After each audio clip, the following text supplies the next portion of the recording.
बांग्लादेश एक ऐसा देश है जो 1971 में पाकिस्तान से अलग होकर आज़ाद देश की तरह एग्जिस्टेंस में आया, लेकिन वो अपनी यूनिक ज्योग्राफी और लोकेशन के चलते कई चैलेंजेस झेलता रहा और दुनिया में मेनली नेचुरल डिजास्टर्स, पॉवर्टी और ओवर पॉपुलेशन जैसे प्रॉब्लम्स के लिए ही जाना गया। भले ही पिछले कुछ सालों में बांग्लादेश को इम्प्रेसिव ग्रोथ के चलते दुनिया भर में अप्रिसिएशन मिला है, लेकिन जियोपॉलिटिक्स के नज़रिए से रेयरली ही कोई स्ट्रेटेजिक थिंकर उसे ज़्यादा इंपॉर्टेंस देता है। अपने अर्ली ईयर्स में मिलिट्री कूज, इकोनॉमिक स्टैग्नेशन और अब अपनी फ्रेजाइल डेमोक्रेसी के चलते उसने ग्लोबल पॉलिटिक्स में दशकों तक आइसोलेशन झेला है। लेकिन दोस्तों, बांग्लादेश के जियोपॉलिटिकल इंपॉर्टेंस को इग्नोर करना आज एक भूल है। बांग्लादेश में पोस्टेड चाइनीज एम्बेसडर ली जिमिंग ने रिसेंटली कहा कि सिनो बांग्लादेश रिलेशंस खराब हो सकते हैं अगर बांग्लादेश क्वाड को ज्वाइन करता है। ये बात बांग्लादेश की बढ़ते जियोपॉलिटिकल सिग्निफिकेंस की ओर इशारा करती है। इस कॉन्टेक्स्ट में आज हम अपने नेबर बांग्लादेश की जियोपॉलिटिकल इंपॉर्टेंस की चर्चा करेंगे और ये जानेंगे कि एक राइजिंग चाइना को काउंटर करने के लिए कैसे बांग्लादेश एक इम्पॉर्टेंट देश है, ना सिर्फ इंडिया के लिए बल्कि यूएसए के लिए भी। इस वीडियो में हम ये भी जानेंगे कि आने वाले वक्त में यूएस और इंडिया की बांग्लादेश को लेकर फॉरेन पॉलिसी कैसी होनी चाहिए और क्यों। चलिए शुरू करते हैं बांग्लादेश के जियो स्ट्रेटेजिक इंपॉर्टेंस से। नमस्कार दोस्तों, मेरा नाम है आदर्श और स्वागत है आपका स्टडी IQ में।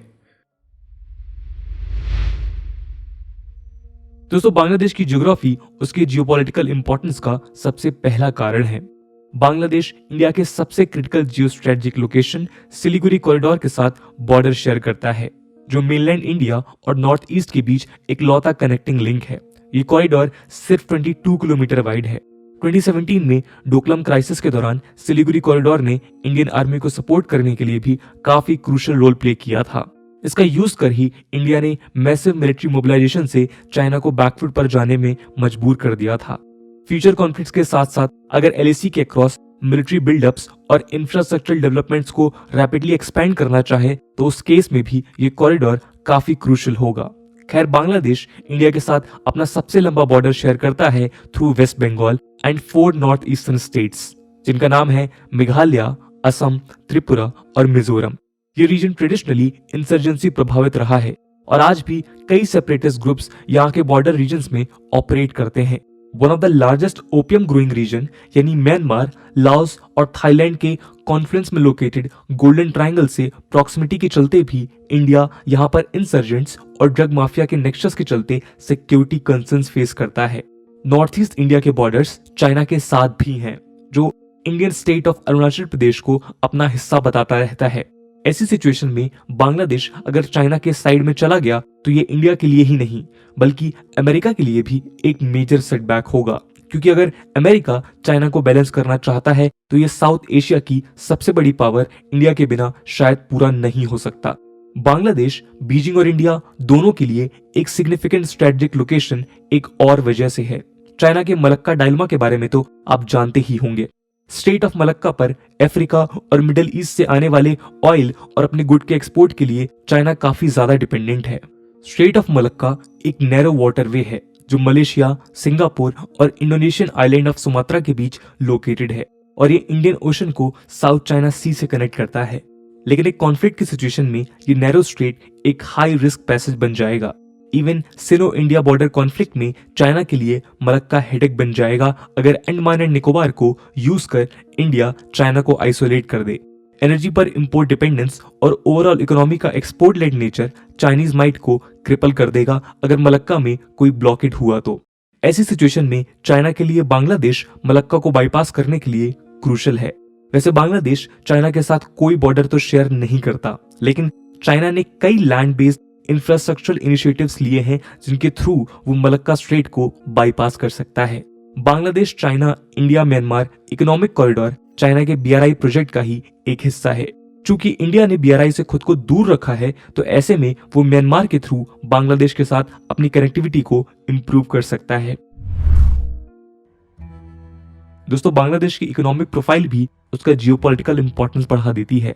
बांग्लादेश आज दुनिया की one of the largest garment industry का हब है। उसकी इकोनॉमी पिछले 2 दशकों में 7% एवरेज ग्रोथ रेट के साथ बूम हुई है और उसकी पर कैपिटा GDP आज $2,227 है, जो इंडिया के $1947 और पाकिस्तान के $1543 से भी ज्यादा है। अपने $352 बिलियन की जीडीपी के साथ आज Bangladesh second largest south Asian economy भी है। बांग्लादेश आज ह्यूज डेमोग्राफिक डिविडेंड भी इंजॉय कर रहा है, जो उसे चीप लेबर प्रोवाइड कराता है।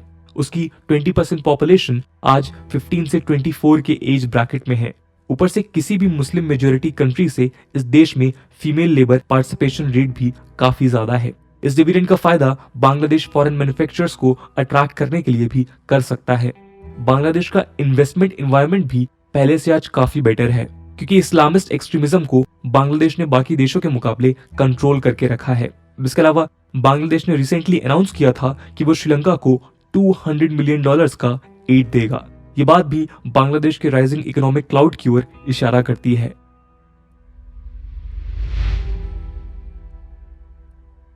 बांग्लादेश की जियोपॉलिटिकल इंपॉर्टेंस का अगला फैक्टर उसकी मिलिट्री पावर है, जिसने ग्लोबल पीस और सिक्योरिटी में इंपॉर्टेंट रोल प्ले कर खुद की सॉफ्ट पावर को भी मजबूत किया है। अपने मॉडरेटली साइज्ड आर्म्ड फोर्सेस के साथ भी बांग्लादेश आज यूएन पीस कीपिंग फोर्सेस में टॉप ट्रूप कंट्रीब्यूटर्स में है। उसके ट्रूप्स आज लगभग 8 देशों में डिप्लॉयड हैं। ये फैक्टर इमेज बिल्डिंग के अलावा बांग्लादेश को मल्टीलेटरल इंस्टीट्यूशंस और उनके द्वारा लीड की जा रही एक्टिविटीज में भी एज प्रोवाइड कराता है।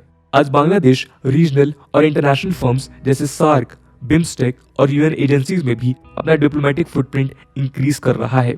आने वाले वक्त में इस बात के काफी चांसेस हैं कि बांग्लादेश अपने लिए ग्लोबल पॉलिटिक्स में खुद के लिए जगह बनाने में कामयाब हो सकता है।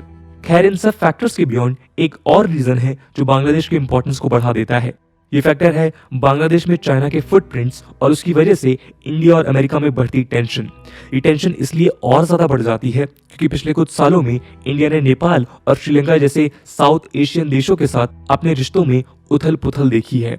ऊपर से अफगानिस्तान में तालिबान का उदय भी इंडिया के लिए एक हेडेक जैसा है। इस माहौल में फिलहाल बांग्लादेश और भूटान ही है जो शायद अभी तक इंडिया के साथ अपने संबंध पहले जैसे रख पाने में कामयाब हुए हैं। लेकिन आने वाले वक्त में क्या ऐसा ही रहेगा, ये सवाल जरूरी है। चलिए इसे देखते हैं।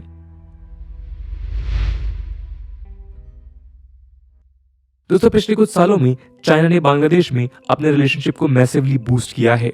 बांग्लादेश के रीसेंट इकोनॉमिक राइज ने उसे डिकेड्स ऑफ आइसोलेशनिज्म के बाद अब ग्लोबल जियोपॉलिटिक्स की तरफ पुश कर दिया है। जब से चाइना ने BRI को 2013 में लॉन्च किया था, तब से ही चाइना और ढाका के रिलेशंस सिग्निफिकेंटली इंप्रूव हुए हैं। 2016 में शी जिनपिंग की बांग्लादेश विजिट के बाद उनके रिलेशंस अपग्रेड हुए और स्ट्रेटेजिक पार्टनरशिप की तरफ बढ़ गए। चाइना आज बांग्लादेश का top trading partner, direct foreign investor, trade importer और मिलिट्री हार्डवेयर सप्लायर है। चाइना ने 97% बांग्लादेशी प्रोडक्ट्स को अपने मार्केट में ड्यूटी फ्री एक्सेस भी दिया है। इसके अलावा बांग्लादेश में चाइनीज डिप्लोमेट्स एक्टिवली उसे इस्तेमाल कर चाइना का इन्फ्लुएंस इंडो पैसिफिक में मजबूत करना चाहते हैं। चाइना अपने इंफ्रास्ट्रक्चर प्रोजेक्ट्स और वैक्सीन डिप्लोमेसी के थ्रू भी यहाँ अपना इन्फ्लुएंस बढ़ा रहा है। ऐसे में कई एनालिस्ट कहते हैं कि भले ही बांग्लादेश आज भी इंडिया के साथ अच्छे रिलेशंस मेंटेन करता है, लेकिन आने वाले वक्त में वो श्रीलंका, पाकिस्तान और नेपाल की ही तरह कहीं चाइना के स्फीयर ऑफ इन्फ्लुएंस में न चला जाए। बांग्लादेश और चाइना का ये ग्रोइंग रिलेशनशिप आज इंडिया के लिए बड़ा थ्रेट है, सिंपली बिकॉज इंडिया कभी नहीं चाहेगा कि नॉर्थ में चाइना और वेस्ट में पाकिस्तान जैसे राइवल्स के बाद अब ईस्ट में बांग्लादेश भी उसका राइवल बन जाए। ऊपर से बांग्लादेश का राइवल बनना चिकन नेक और नॉर्थ ईस्ट की पॉलिटिकल सिचुएशन के चलते और ज्यादा डेंजरस है। खैर, अच्छी बात यह है कि बांग्लादेश अभी भी अपने रिलेशंस को इंडिया और चाइना के बीच बैलेंस करना चाहता है और वो किसी के दबाव में नहीं आना चाहता। कुछ रिपोर्ट्स बताती हैं कि इस साल की शुरुआत में बांग्लादेशी प्राइम मिनिस्टर शेख हसीना ने कहा था कि वो BRI के साथ साथ US India lead Indo Pacific relationship में भी भागीदार होना चाहती हैं। इसलिए आज ये बेहद जरूरी है कि इंडिया और US मिलकर एक ऐसी स्ट्रेटजी बनाए जो लॉन्ग टर्म में इनके रिलेशंस को इम्प्रूव करके और उसे सस्टेनेबल बनाए। ऐसे में बांग्लादेश अगर एक न्यूट्रल पोजीशन भी लेता है तो वो भी इंडिया के लिए एक अच्छी डील होगी, स्पेशली तब जब वो चारों तरफ से चाइनीज इंसर्कलमेंट स्ट्रेटजी से घिरा हुआ है।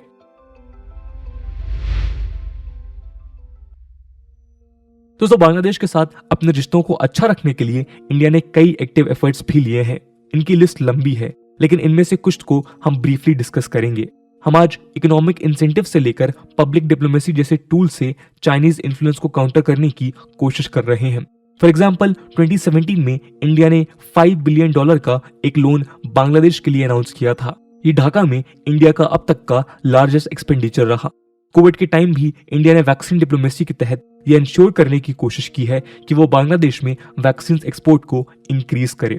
2015 में इंडिया बांग्लादेश ने एक लैंड बाउंड्री एग्रीमेंट भी साइन किया था, जिसके तहत 162 एनक्लेव्स दोनों देशों के बीच एक्सचेंज हुए थे।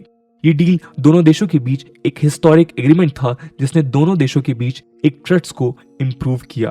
लेकिन इंडिया के सामने कई चैलेंजेस भी हैं और उनको हम इग्नोर नहीं कर सकते। कुछ एनालिस्ट कहते हैं कि कई तरह की डोमेस्टिक सिचुएशंस के चलते आज इंडिया और बांग्लादेश के बीच रिफ्ट्स भी हैं, जिन्हें एड्रेस करना जरूरी होगा।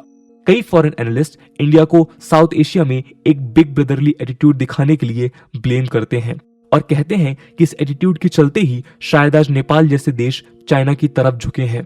इसके अलावा ढाका सीएए को भी अपोज करता है, जिसके चलते 2019 में इंडिया में मैसिव प्रोटेस्ट हुए थे।